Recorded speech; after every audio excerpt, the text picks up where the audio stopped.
All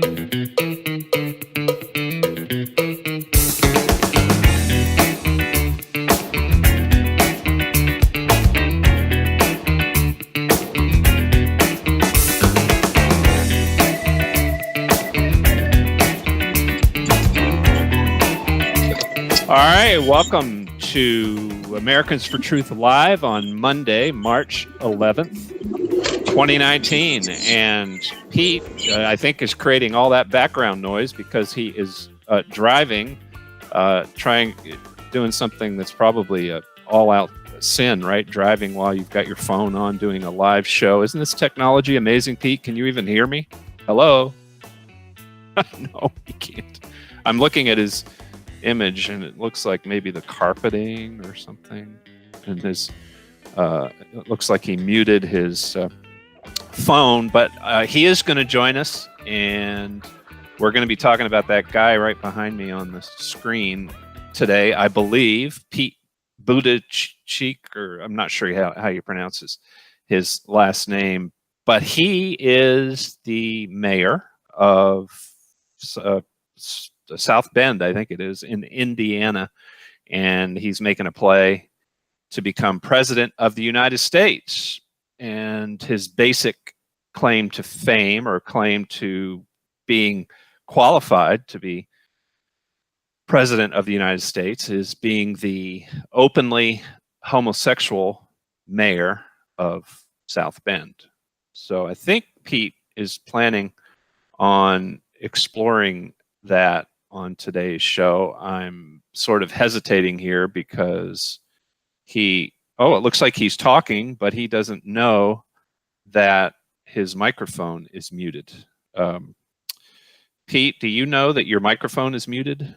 Can you hear me, Pete? Your microphone.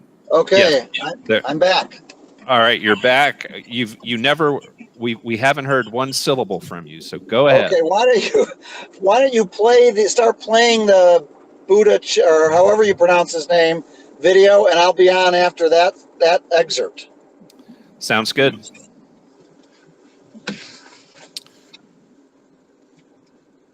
You'll be the first openly LGBTQ candidate on a major party ticket for president. How do you think that this would affect the lives of LGBTQ people in America? Well, first of all, I think it helps me to understand what's at stake in politics. Sometimes politics gets covered or talked about like it's just all about the show, especially now because it's kind of a horror show, right? And it's all about who looked good in the hearing and what's going on in Washington, and it's not very much about everyday life. But philosophically, I think the whole point of politics is everyday life. And part of how I understand that is that the most important thing in my life, my marriage, to my husband, who's here, it exists. Yeah, he deserves a round of applause. I married a teacher, so I married up. That intimate thing in our lives exists by the grace of a single vote on the U.S. Supreme Court. And it's a reminder that the freedoms, our conservative friends talk about freedom a lot, but they're always talking about freedom from, as if government is the only thing that can make you unfree. That really important freedom in my life, the freedom to marry, came about because of choices that were made by policymakers who had power over me and millions of others. Now, we got to marriage equality. I would not have guessed that would be possible. Frankly, when I first got into politics, elected politics at the beginning of this decade, in Indiana, in Mike Pence's Indiana, I thought you could either be out or you could be in office, but you couldn't be both. I came out in the middle of a re-election campaign because it was just that time in my life when I had to do that. Pence was governor. We weren't sure what it would do to my political future. In a socially conservative community, I wound up getting reelected with 80% of the vote. So,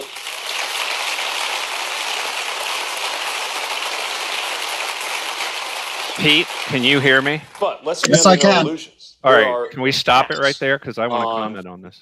Yes. Your image is sideways, by the way. Sideways. Okay. There you go. Now you got it right. Okay. There's a man who is really worth attending to with respect to this guy, Pete. Buttigieg, and that is E. Michael Jones. He's a Roman Catholic scholar. The reason he's worth paying attention to is because he literally lives 3 doors down on the same street as Pete. And Michael Jones's children grew up with Pete, and Jones has quite a story to tell, which is very intimate about, not intimate in the sexual sense, but intimate in the neighborly sense. And I just want to make this point, Pete. He's making a play here in his argument for being the guy next door. But, and that's why he should be president. That's basically the argument he just made. You know, I'm the guy next door. My marriage is important. My personal life is important. And that's what qualifies me to be president of the United States. Well, if that's true, then maybe, Pete, we ought to talk to the guy next door, who is E. Michael Jones. Right. And we ought to listen to what he has to say. And he's actually written an article about it. Just go out online, if you're online, and Google E. Michael Jones and this guy's name, Pete Buttigieg. Buttigieg. Buttigieg. Yeah. I don't know how you pronounce it, but that's great info, Mike. I'm so glad you brought that up, because somebody sent this to me, and I just think this is such a sad spectacle. Well, and the point I just made, Pete, is this is the thing about this whole movement. We give them so much political traction when they talk about their personal life in loving kind of ways, like, I just want to be you're the guy next door. Right. In this particular guy's case, he is the guy next door. And he's if you could summarize, what is Jones's take? Give me a summary of Jones's take, because I haven't read that piece yet. Well, the most important fact is that Pete Buttigieg, this guy, published a biography, and in the biography, he mentions Jones without naming him, and he describes him as a right-wing extremist. Okay. Well, Jones is 3 doors down his whole lifetime. Pete's whole lifetime, three doors down. And Pete, whenever he walks by Mike Jones on the street, which happens when you're a neighbor, he is the friendliest, warmest guy on the planet. So then he writes this biography that the whole world's going to read, which qualifies him for president. And he refers to Jones as something he would never say to Jones's face, and never has said to Jones's face. Right. And yeah, and he's a coward, because he does it anonymously. He does it without saying the name. So he would probably say, well, I didn't want to say his name. And so again, it's the politics. It's the politics triumphing over just common decency. It sounds to me like, Mike. Well, it's also just bald-faced hypocrisy. And here's why. Because we just watched the clip. And what's he appealing? What makes him qualified? In his argument, he's qualified because he's the guy next door. The guy next door. And, well, and Mike, what I found, I think this is. First of all, he's running for president, because if you run for president, you get your name out there. We're talking about him because he's running for president. Mm-hmm. And he's the youngest candidate, and he's, what strikes me is politics is so political. And the reason the moral issues suffer in politics is whenever they're brought up, it's always in this political context, right, Mike? So we didn't play it. But the part at the very beginning of the introduction on CNN, I only saw part of this, by the way. I haven't even seen the whole clip. I'm in Washington, D.C., and somebody sent it to me. But Mike, the famous reporter from CNN, whose name escapes me, the number one political reporter, he talks about Buttigieg and his, quote, husband. And he says it like without skipping a beat, Mike, because why? Because one of the demands of modern day American politically correct journalism is you don't skip a beat if it's a man with a husband as opposed to the normal situation of a female candidate with a husband, right? Mm-hmm. So he just just introduces it talks about his husband like it's the most normal thing in the world. And it's not normal. He's not really married, right? In the eyes of God, he might he might have a marriage certificate from something called, from the United States of America in a state of decline like we've never known it. But he's not really married, right, Mike? Well, he's not even married in the eyes of obviously, even today, I would argue he's not even married in the eyes of a majority of Americans because, and he cited this, he mentioned that it's only one vote on the Supreme Court that secures his, quote, right to marriage. Well, why is that? Why is it just one vote? Well, that's because, why is that? It's because how many states passed not just laws, but constitutional amendments in their state constitutions directly on this point. So, yeah, he's not even married in the eyes of a majority of Americans. But even if he were, Mike, because he'd probably cite the Gallup poll, which shows rising numbers supporting it. I mean, the folly of deciding what marriage is based on either the popular vote or the opinions of judges, including Justice Kennedy, who had there was some conflict of interest there because Justice Kennedy went from being the conservative judge to being the gay activist judge, right? Mm-hmm. Yeah. I mean, and notice the language also he uses here, this candidate, Pete Buttigieg, and I can't wait to read that E. Michael Jones piece. But he says, I wouldn't have the freedom to marry, and conservatives, I don't know how much if we played this part yet, but he talks about how conservatives are about the government, but government gave him the freedom. I mean, this is all in the sphere of elite propaganda, and just this bizarre idea that that now this is just the normal thing because of some vote in the U.S. Supreme Court after a treacherous president named Barack Obama went back on his word. He basically conned the American people. Remember, Barack Obama said he said God was in the mix on marriage, Mike.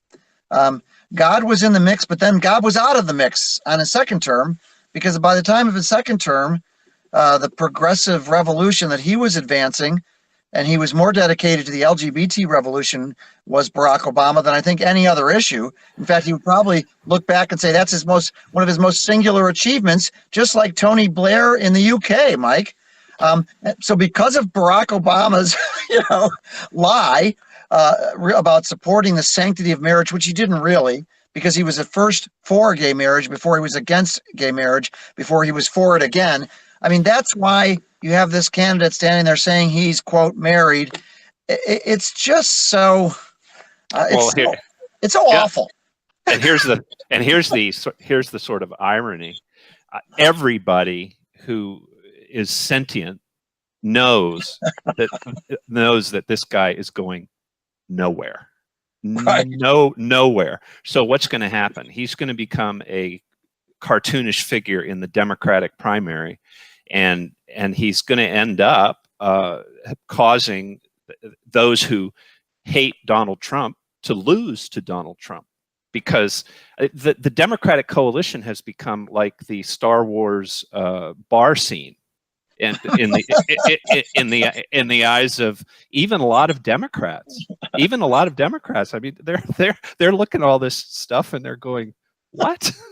Well, I don't know which character he is in that bar scene, but I will say, look at him though. He's an appealing guy. On another level, it's just heartbreaking to me, and I want to read his bio.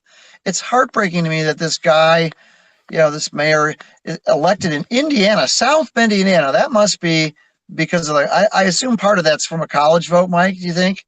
Yeah, according to Jones, it's sort of the heart of it is the fact that the Catholic influence there from Notre Dame and St. Mary's College is Democratic. The Roman Catholics have been Democratic for decades, right? And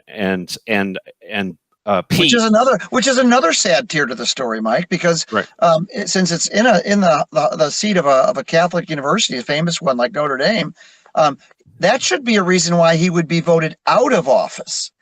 Right, except that you've got that Democrat voted mostly because of ethnicity going back in America. Democrats had a hard time economically, and they, of course, banded together under the Democratic banner, and the Democrats with the union, and et cetera, they they became the party of Roman Catholics in a majority Protestant country.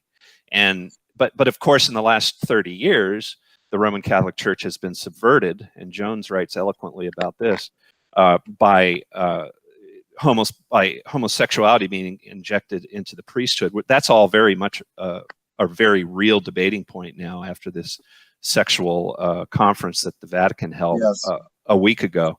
And the New York Times reporting that 4 in 10 priests are homosexuals. Which is astonishing subversion.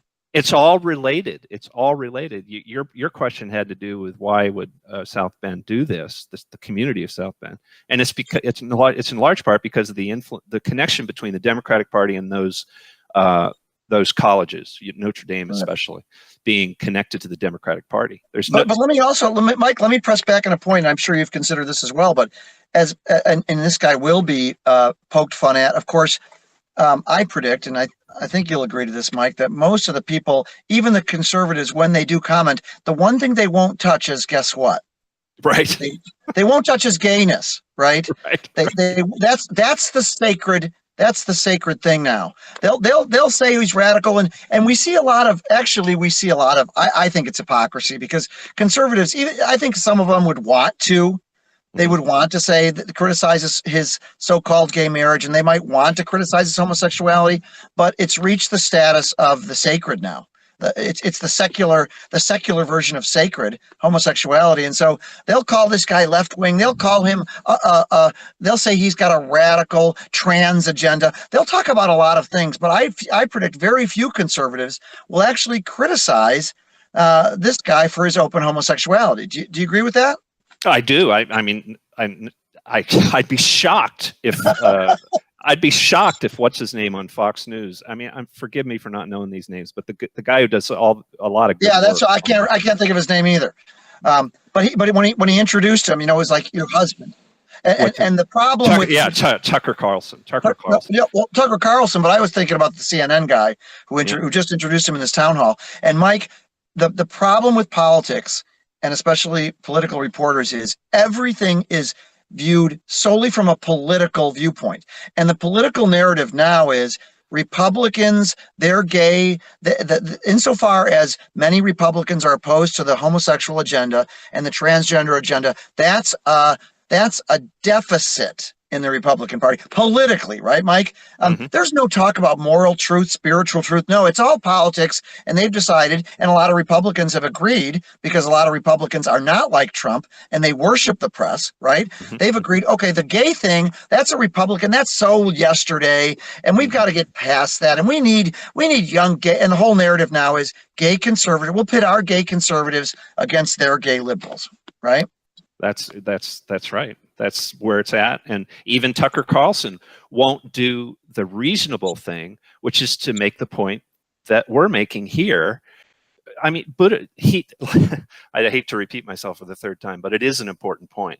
And it is an important political point. It's not primarily a religious point I'm trying to make, Pete. It's a political point. Why is it a political point? It's because Pete Buttigieg made it a political point. What is that point? I'm the guy next door. Okay, so you're the guy next door, so we should make you president because you're the guy next door. Well, let's examine that. Hey, why don't we talk to the guy who you grew up next to, who lived 3 doors down? Hey, guess what? We don't even need to talk to him because he's actually written about it. We can just read the article. And Carlson could bring up the article, and he could have Jones on, or he could have Pete, both of them on. And hey, okay, Pete, so you're making a play for president because you're the guy next door. So, hey, Dr. Jones, what do you think of that claim? Oh yeah, that's going to happen, right? But you're right, and and he just did the political thing, which he used his neighbor to score points with the left. And the extremists, and how easy it is to dismiss Christians as extremists, especially in this culture, right? And E. Michael Jones of all people. So that's just a sign of a bad character. But so is homosexuality. Right. I mean, homosexuality, the embrace of, is the sign of a character deficit. It's a problem. And yet it's here today. It's just seen as a sort of a badge of honor now. And I think a lot of young people will probably gravitate toward this guy. And a lot of that, Pete, is because even Albert Mohler, and we know this because of the excellent work that Thomas Littleton is doing on his blog, 30 Pieces of Silver.org, I think it is, 30piecesofsilver.org.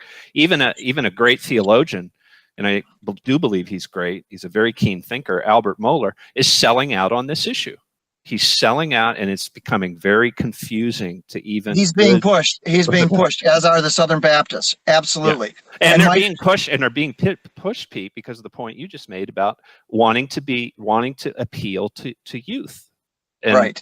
And Mike, let's look at how that young person. I want to play the whole video today, and we'll talk more about this tomorrow. I'm sorry, I didn't even introduce Mike Heath, my co-host, Helping Hands Ministry, and Mike, your observations are always are so spot on. But notice what the question of the young person was: how will this affect LGBTQ people?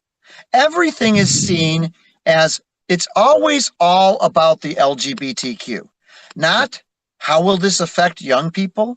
How will this affect our nation's morality? How will it affect the destiny of our nation if we elevate deviance to not just a civil rights status? I mean, let's face it, Mike, that's yesterday's news, right? Civil rights, oh yeah, that's just a given. No, it's a celebrated, what is it, Mike? It's a beyond a celebrated identity. It's almost a religion now. That's a really important point, because a lot of the political forces on our side are still sort of stuck in that civil rights, like we've got to respond to that civil rights thing, when the left has moved on completely. Because they always move on, Mike, and we always react. But let's go from that and finish this whole segment where he talks about the LGBTQ, because I'm told, I haven't even seen it yet, that it's pretty bad. Keep playing it, Jared. For example, transgender Americans from the Oval Office, picking on troops, people willing to lay down their lives for this country, not to mention teenagers in our high schools. I can't think of a more, high school is an intimidating and frightening place when you're not transgender. High school is an intimidating and frightening place, right? And, for a transgender teen to get the signal from the White House that the highest officials in the land can't tell the difference between her and a predator, and make it harder for her to go to the bathroom, shows you just how out of whack the climate is in our country right now. So we've got to end the war on trans Americans, and we need a federal equality act that would say that you cannot be fired just because of who you are or just because of who you love. I want to keep on this topic and bring in James Doty, who's a professor of neurosurgery at Stanford. Professor? Hi. Thank you for your service and your position in politics. The question I'd like to ask you is, as you pointed out, Vice President Pence is obviously quite conservative. And in regard to these conservative hold on there, Jared. Hold on there. Okay, Mike, you there? This is interesting. So it looks like gosh, and Jared, could you look up that CNN host? Because it's bugging me that I can't remember his name. You see him on TV all the time. He already had the other guy ready. Right? Yeah, it's like, what a setup. But I mean, transgender teens, they're going to get the signal. Well, wait a minute. What about the signal that so-called transgender teens get when they're led to believe that it's okay for them to mutilate their body even before they're no, it's not Jim Acosta. It's the main political reporter on CNN. But Mike, he's talking about the signal to so-called transgender teens. Okay, so here's the victim group that he's appealing to. But what about the signal, so-called candidate Buttigieg? Buttigieg. What's that? Who? No. We'll find it. He has a show on CNN. we're real CNN experts here, Yeah, you can tell we don't watch a lot of CNN. Anyways, Mike, what about the signal to transgender teens, so-called, when they're basically being told by all the liberal elites in the culture that it's okay for them to quote, change sexes, even if that means before they even become an adult, it's okay for them to start physically all destroying their bodies to pursue this identity. What about that signal that government sends? Oh, it's hideous. It's beyond hideous. It's pure evil. And the fact that our politics and our capacity to debate these issues has descended to the level where we don't even have a political party with any power that's willing to bring the real debate, the debate that comports with nature, to the public's mind, makes it all the more wicked. I mean, yeah.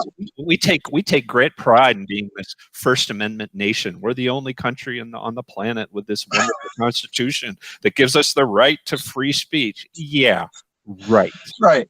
And the Democratic Party has become the platform for basically immoral ideas to further in our nation. And this guy is going to be he's going to do a lot. Now, he talks about the Equality Act, Mike. We're going to be doing tons of shows on the Equality Act. By the time we're done, we're going to be Equality Act experts. But this guy talks like people are being laid off all over the planet because they're gay, Mike. Oh my gosh, it's a national crisis. Everywhere you turn, people are being fired and laid off, and because no, I'm gay, you're fired. No. What's the reality, folks? People are being fired for being against homosexuality. Yeah, that's right. That's the fact. And also he mentions the very important very, very important, Pete, B word, B, which should be as in boy, but instead is now bathrooms. I mean, is there anything more important than politics? I don't know, Mike. I just think our nation's problems would be solved if more men could be allowed into women's restrooms. I think that. I think that is that cuts to the core of America. If we could just get, in fact, if we don't even need the signs on the doors anymore, right? I mean, come on, let's just have it be like college dorms now. Everywhere, anybody, you know, if you're bigender, agender, multigender, a gender fu blank, because that's one of the identities. Believe it or not, gender the F word is an actual identity now. I don't know the difference between a gender queer and a gender F blank. I guess that's something that I wonder if that's the next question at CNN. Presidential candidate, what do you think the effect of your presidency will be on the gender queer youth? No, that's 2024, Mike, because we have to wait till the next round for that deviance to be normalized, right? Yeah. It's every iteration of and you made an important point, Mike. No Republican candidate for president, unless like Mike Heath runs as a protest candidate, and maybe we ought to consider that, Mike, because that's a way to get the message out, right? Yeah. But no candidate on the Republican side is going to make a principled case. In fact, I'll be shocked if we see the principled case made against the Equality Act. We'll see a lot of practical cases made against the Equality Act, and this bill, folks, is the most dangerous homosexual activist, transgender activist bill ever proposed, because it would federalize these awful discriminatory gay trans rights legislation. It would federalize it, which means it would be a sledgehammer for gay attorneys to appeal to the federal government to basically punish people like us who dissent. And we're talking Christians, we're talking people who don't even call themselves Christian. If they say, for example, they run a daycare center, Mike, you run a daycare center, you say, I don't think it's a good idea for a transgender adult, a man who's pretending to be a woman, to be a supervisor, to be an adult, a caregiver at the daycare center. Guess what? If you say that, if you're dumb enough to say that to the transgender guy applying for the job, guess what? Under the Equality Act, we're talking federal discrimination lawsuit, Mike. Yeah, and the end of your business for sure. And we've run out of time. You want me to talk about the website? Yeah, talk about the website, and we'll talk more about this and play more of this tape and what it teaches about America. Thanks for watching, guys. we're really blessed that you took time to watch the show today, either live or on the archive version. Be sure to go to americansfortruth.com. We really do need your support, your financial support, as well as your prayers. We'd appreciate it. Click on that donate button and let us know that you want this to continue. Pete, there's almost, in my view, nothing more important as we approach the 2020 presidential election than a show like this, which is unflinching in analyzing a CNN interview like the one we just watched. Absolutely. And I'm going to read the Michael Jones article tonight. We'll talk about that tomorrow. Thanks, everybody, for watching. Remember always, we have to defend the truth because ultimately it's God's truth, not ours. We'll see you tomorrow.